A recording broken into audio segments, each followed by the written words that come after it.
Hello， 大家好，欢迎来到盖比快乐中文，我是盖比。今天我们听故事学中文，要讲一个小猫找家的故事。从前有一只小猫，它叫做咪咪。咪咪非常想要一个温暖的家，可是它却迷路了。它走啊走，终于来到了一个小镇。在小镇上，咪咪看到了许多房子，有红色的、蓝色的，还有黄色的。她觉得这些房子看起来都很舒服，于是咪咪开始挨家挨户地找家。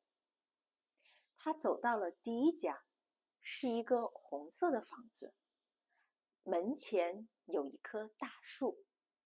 咪咪想要进去，可是门却关着。他又走到了第二家，是一个蓝色的房子，门前有一只花盆，但是里面的人说他们不允许养宠物。咪咪觉得有点失望。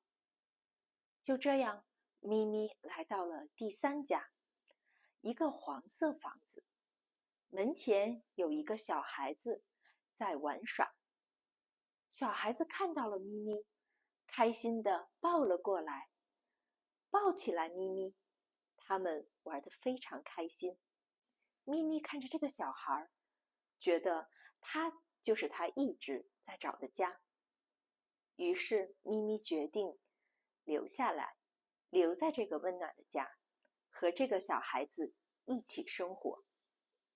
从那以后，咪咪和小孩子成了最好的朋友，他们一起玩耍，一起度过了快乐的时光。这就是咪咪找到温暖家的故事。你学会了吗？如果你喜欢讲故事之类的内容，欢迎点赞、收藏或者分享给你的朋友。你动动手指，就是对我最大的支持。好了，那我们下期见了，拜拜。